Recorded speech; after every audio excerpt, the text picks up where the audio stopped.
잘하는 말씀인데 오늘 이 말씀을 보면 도무지 이해가 안 되는 부분이 있습니다. 하나님이 노예의 고통 가운데 있는 이스라엘 백성들을 구원해 주셨어요. 여러분, 자유를 주셨습니다. 그리고 심지어 하나님의 백성의 놀라운 자격까지 주셨어요.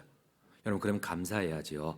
그런데 이스라엘 백성들은 감사는커녕 오히려 원망을 하면서 노예 생활을 하던 신분으로 이 사단의 하수인인 이 애굽의 바로에게로 돌아가고 싶어 한다는 사실입니다. 여러분, 이게 이해가 되세요?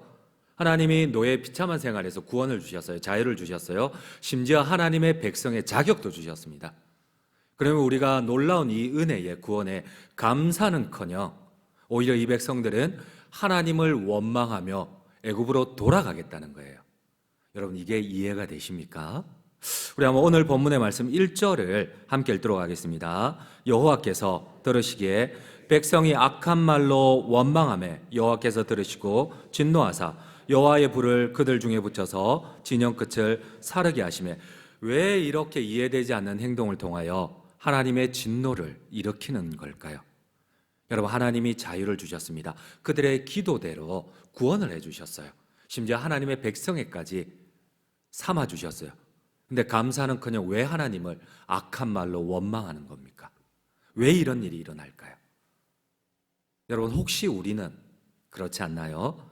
나는 하나님의 구원받은 백성으로서 지금까지 하나님의 은혜 가운데 살아오면서 혹시 하나님을 원망하고 악한 말로 하나님을 대적하지는 않으셨는지요? 왜 우리에게 이런 일이 일어날까요? 참 이상한 것은 여러분, 이스라엘 백성들은 먹을 것이 없어서 하나님을 원망한 게 결단코 아니에요. 그들이 배가 고프다 할 때 하나님은 그 광야에서 그들이 농사짓지 아니한 만나를 매일마다 내려주셨어요. 그들이 고기가 먹고 싶어 할 때에 하나님께서는 메추라기를 바람으로 부르셔서 그들에게 주셨어요. 근데 참 이상한 것은 여러분, 그들이 이 만나와 메추라기 먹을 것 때문에 원망한 게 아니에요. 하나님은 먹을 걸 다 주셨어요. 그러면 왜 그들이 하나님을 원망하고 악한 말로 비난하였을까요? 그리고 왜 하나님의 진노를 일으켰을까요? 여러분, 그렇습니다. 이스라엘 백성들은 하나님을 원망한 이유가 배가 고파서가 아니에요. 자기들이 원하는 대로 안 되어서 그래요. 여러분, 광야에서 하나님 만나와 메추라기를 주셨어요. 근데 그들이 원하는 것은 만나와 메추라기 더하여 오이와 부추와 싱싱한 채소와 싱싱한 생선까지를 달라는 거예요. 자기들이 원하는 대로 안 되니까 하나님을 원망하는 거예요. 여러분, 배가 고파서 절대 아니에요. 여러분, 혹시 이전에 내가 하나님을 원망한 적이 있으신가요? 하나님께서는 때로는 우리에게 필요한 이 조건들을 허락을 해주세요. 그런데 하나님의 이 충족과 우리의 기대가 맞지를 않아요. 우리의 기대는 이만큼 있는데 하나님께서는 우리가 원하는 대로 채워주시지 않을 때가 많아요. 그럴 때 우리에게 하나님을 향한 비난과 원망이 쏟아지기 마련입니다. 오늘 이스라엘 백성들이 그랬어요. 이스라엘 백성들은 하나님을 섬긴 것이 아니라 하나님을 섬긴다고 했지만 가만히 보니까 하나님을 섬긴 게 아니에요. 자기의 목적을 섬긴 거예요. 하나님이 광야에서 먹을 걸 줬어요. 근데 자기들이 원하는 걸 안 줬기 때문에 결국은 그들은 하나님을 섬긴 게 아니라 자기의 욕망을 섬긴 거예요. 자기의 목적대로 안 되면 결국은 그들에게 있어서 하나님은 어쩌면 이 도깨비 방망이나 알라딘 램프의 지니 정도의 자기의 목적을 위한 도구밖에는 아니에요. 여러분, 혹시 오늘 수요 예배를 여러분들이 참석을 했습니다. 순수한 하나님을 경배하기 위한 목적입니까? 아니면 이 예배를 통하여서 뭔가 하나님에 대한 딜이 있고 뭔가 하나님에 대한 조건이 있으십니까?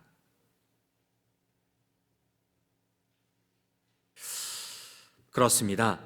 여러분, 그들은 하나님을 섬긴 것이 아니라 하나님 대신 자신이 주인의 자리에 앉아서 자신의 목적을 위하여 하나님을 섬긴 것입니다. 우리 한번 오늘 본문 5절을 함께 읽도록 하겠습니다. 우리가 애굽에 있을 때에는 값없이 생선과 오이와 참외와 부추와 파와 마늘들을 먹은 것이 생각나거든. 여러분, 요즘도 뭐 부추와 참외와 파와 마늘들 이런 걸 광야에서 누가 쉽게 사 먹을 수 있겠어요? 그런데 그 시대의 노예가 하루 한 끼조차 제대로 배불리 먹지 못하던 그 사람들이 뭘 이걸 광야에서 요구를 하는 거예요? 그 귀한 하늘의 음식인 만나와 메추라기만 있으면 되죠. 무슨 그 광야에서 자기들이 원하는 대로 참외도 먹어야 되고 오이도 먹어야 되고 부추도 먹어야 되고 온갖 싱싱한 채소와 생선까지 다 먹어야 돼요. 여러분, 왜 이스라엘 백성들은 무엇 때문에 자신들을 노예에서 구원한 하나님을 원망했을까요? 그렇습니다. 이들은 하나님을 원망한 이유가 하나님을 자신의 목적대로 생각했기 때문이고, 또 두 번째는 그들의 이전 신분을 잊어버렸기 때문에 그래요. 그들은 노예의 목숨마저도 구걸해야 되는 노예의 비참한 생활 가운데 있었어요. 그들이 하나님 앞에 부르짖었을 때에 하나님 그들을 구원해 주셨는데 그들의 과거를 잊어버렸기 때문에 그래요. 여러분들 혹시 내가 지옥의 백성이었던 사실을, 영원한 지옥의 형벌 가운데 있어야만 하는 사실을 혹시 잊어버리신 것은 아닙니까? 여러분들 왜 이들이 하나님을 원망할까요? 여러분, 그들은 이제 하나님의 약속, 조금 이 고난의 시간을 지나가고 나면 하나님이 약속한 가나안 땅, 젖과 꿀이 흐르는 땅이 와요. 그곳에도 얼마든지 참외를 먹을 수가 있고 그곳에서는 얼마든지 오이와 부추와 싱싱한 생선을 먹을 수가 있어요. 근데 그것마저도 자기들의 뜻대로 안 되니까 하나님을 원망하는 거예요. 여러분, 혹시 어느덧 내가 신앙생활에 익숙해지고 나니까 내가 과거에 어떠한 사람이었는지 벌써 내가 잊어버리신 건 아니세요? 그리고 나에게 앞으로 주어질 저 영원한 영광의 나라 천국 영생을 잊어버린 것이 아닙니까? 여러분, 이걸 잊어버리면 온통 우리는 불평과 불만밖에는 없어요. 조금만 내 뜻대로 안 돼도 시험이 찾아오고, 조금만 내 계획대로 안 되고 약간의 억울함만 있어도 견디지를 못해요. 여러분, 우리 한번 출애굽기 2장 23절을 함께 읽도록 하겠습니다. 여러 해 후에 애굽 왕은 죽었고 이스라엘 자손은 고된 노동으로 말미암아 탄식하며 부르짖으니 그 고된 노동으로 말미암아 부르짖는 소리가 하나님께 상달된지라. 여러분, 과거의 이스라엘 백성들의 신분이 이거였어요. 고된 노동으로 탄식하며 울부짖은 이런 신분이었어요. 근데 하나님 자유를 주셨어요. 근데 그들이 하나님을 원망합니다. 자기 뜻대로 안 된다고. 이제 어쩌면 그들에게 영원한 가나안이, 하나님의 약속이 주어지는데도 조금만 더 가면 되는데 견디지를 못합니다. 여러분, 우리 역시도 내가 도무지 구원받을 수 없는 비참한 죄인임을 어느덧 완전히 잊어버리신 건 아니세요? 우리에게 영원한 하나님의 약속 천국 영생이 주어졌음을 잊어버릴 때 우리는 하나님을 원망하는 자리에 당연히 빠질 수밖에 없어요. 그렇게 한번 생각을 해보았어요. 여러분, 제가 이제 우리 성도님들을 가끔 상담을 할 때마다 안타까운 마음이 들어요.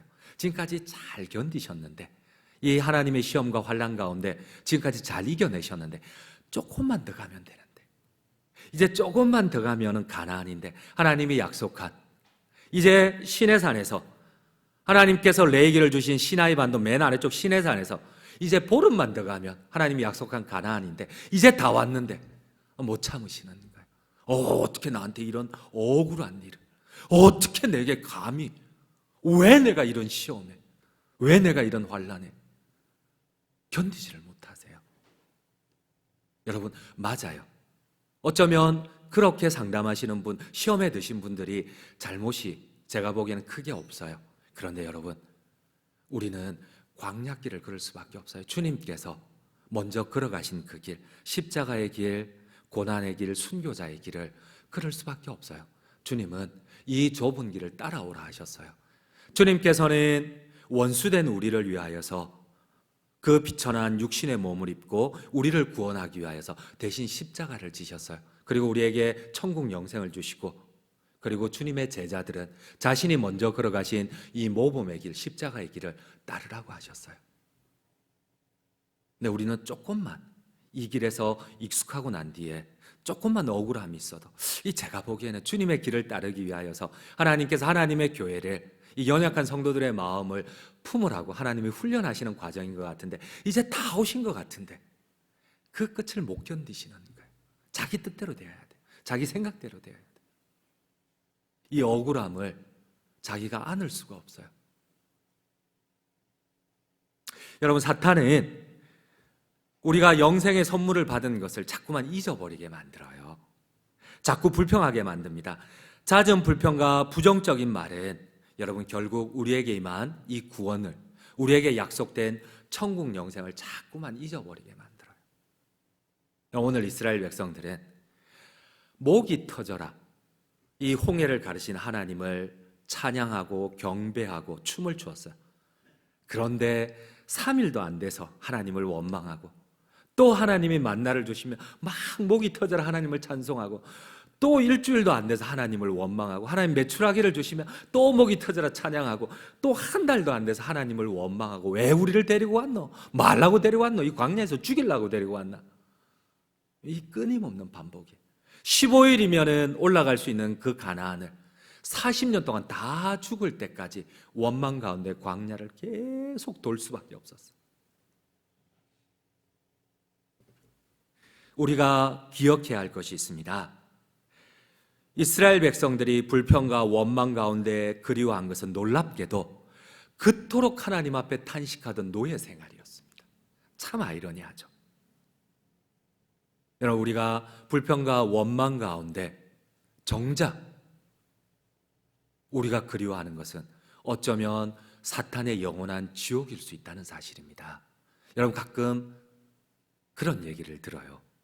세상이 좋았는데, 교회 들어오기 전에 세상이 좋았는데, 물론 당장은 좋을 수도 있습니다. 얽매이지 않는. 근데 결국 세상의 종결은 무엇일까요? 여러분, 우리가 오늘 본문을 통해서 기억해야 할 중요한 진리가 있습니다. 하나님께서는 우리가 하나님의 백성답게 감사하지 못하고 순종하지 못할 때에 하나님은 우리를 징계하신다는 사실입니다.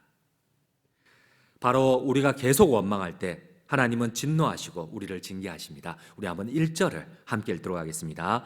여호와께서 들으시기에 백성이 악한 말로 원망하매 여호와께서 들으시고 진노하사 여호와의 불을 그들 중에 붙여서 진영 끝을 사르게 하시니라. 여러분, 이스라엘 백성들이 출애굽하고 홍해가 갈라지고 난 다음에 여러분 그들이 시내산까지 내려올 때까지 그들은 사흘에 한 번씩 하나님을 원망하고 불평했어요. 근데 하나님은 참으셨어요. 시내산에서 1년 동안 이 레위기를 주시면서 하나님과 관계 맺는 법을 가르쳐 주시고 하나님의 백성으로서 1년 동안 훈련을 하셨어요. 근데 이 백성이 또 이렇게 광야를 출발하자마자 또 원망하고 불평해. 하나님이 2번은 참으셨어요. 이제는 참지 않으세요. 하나님이 그 백성들을 불사르세요. 오늘 성경에 보니까 하나님이 진영 끝을 불사르다고 해요. 여러분, 이것도 하나님의 길이 참으심이에요. 하나님께서 다 태울 수 있지만 끝만 태우는 거예요. 하나님께서 불뱀을 다 죽일 수 있지만은, 그러나 하나님이 다시 모세를 보고 불뱀을 세우라 하고 보는 자는 그냥 그대로 순종 하나만 하면 다 살려주셨어요. 여러분, 그런데 우리가 조심해야 할 것이 있습니다. 자꾸만 불평하고 원망해도 하나님이 참으시고 또 살짝 경고만 하시니까 여러분, 우리의 영혼이 죽을 때까지 우리가 깨닫지를 못하는 경우가 많아요. 우리는 작은 불평들을 조심해야 됩니다. 이 작은 불평들은 처음은 아무것도 아닙니다. 그러나 조금씩 불순종에 이르게 되고 결국에는 하나님의 징계와 또 심지어 끝내는 하나님의 구원에서 떨어지게 만듭니다. 그들은 15일이면 갈 수 있는 가나안 약속의 땅이었어요. 근데 그들은 40년 동안 가나안에 들어가지 못했을 뿐만 아니고 그 광야에서 다 죽어야만 했습니다. 그리스의 법학자 라이프 콥스는 다음과 같이 중요한 교훈을 우리에게 이야기해 줍니다. 여러분, 이 말이 무엇일까요? 하나님께서 감사할 줄 모르는 사람에게 벌 주는 법을 따로 만들지 아니하였다. 그 까닭은 감사할 줄 모르는 것 자체가 가장 큰 심판이기 때문이다. 여러분, 이 말이 이해가 되세요? 감사할 줄 모르는 것이 가장 큰 하나님의 형벌이고 심판이라고 합니다. 감사할 줄 모르는 사람에게, 불평하는 사람에게 따로 하나님이 징계를 만들지 않았다고 합니다. 왜냐하면 감사할 줄 모르는 불평이 최고의 형벌이라는 뜻입니다. 여러분 혹시 번외지만은 미국의 투표 대학 병원 의사들이 이 종단 연구를 해보니까 감사하는 사람들, 불신자들 역시도 감사하지 않고 불평 불만하는 사람들을 비교를 해보니까 이 수명을 연구를 했는데 평균 7년의 차이가 있다고 합니다. 여러분들 오히려 감사가 우리의 보약임을 믿으십니까? 감사가 그리스도인의 항암제임을 믿으십니까? 여러분 보약보다 오히려 감사를 한번 많이 해보세요. 보약보다 감사를 하면 7년을 더 살게 된다고 합니다. 우리 한번 옆에 분 이렇게 한번 인사하며 격려해 볼까요? 감사는 그리스도인의 보약입니다. 우리 한번 이렇게 한번 격려해 볼까요? 네, 여러분들 인상 좀 펴고 말씀해 주세요. 인상은 불만으로 가득 차 있으면서 그렇게 말씀하시면 무슨 공감이 되겠어요? 우리 한 번만 더 인사합시다. 감사는 구원의 완성입니다. 네, 너무 고맙고 감사합니다. 오늘 성경 말씀을 가만히 보면 정말 그렇습니다. 여러분, 우리가 꼭 기억해야 할 진리는 감사가 최고의 하나님의 형벌임과 동시에 여러분 진짜 이스라엘 백성들 가운데 진짜 극소수예요. 극소수의 불평으로 시작이 되었는데 이스라엘 230만 명, 250만 명 전체가 여러분 다 전염이 되어버렸어요. 그 몇 사람 때문에. 진짜 소수의 불평하는 그 몇 사람 때문에 그 공동체 전체가 하나님의 약속인 가나안으로 들어가지 못했어요. 여러분 조심하세요.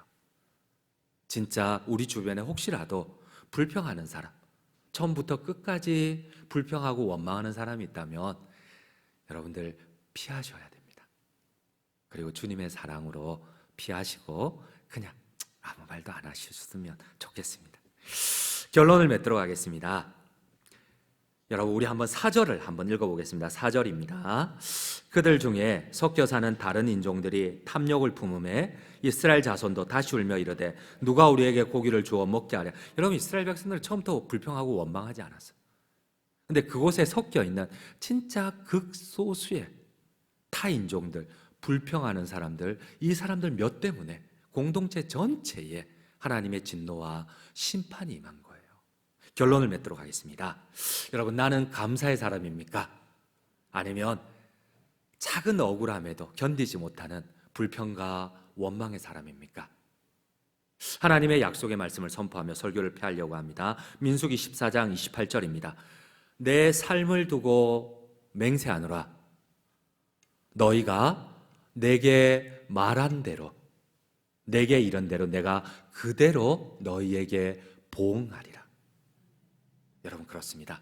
내가 감사로 하나님 앞에 고백할 때 하나님은 우리에게 감사로 대갚아 주십니다. 우리가 하나님 앞에 불평을 할 때 하나님은 우리를 원망의 사람, 구원에서 멀어지는 사람으로 대갚아 주십니다. 그러므로 우리가 감사와 순종을 통하여 하나님의 역사의 주인공들, 축복의 통로들이 되시기를 간절히 주님의 이름으로 축원드립니다.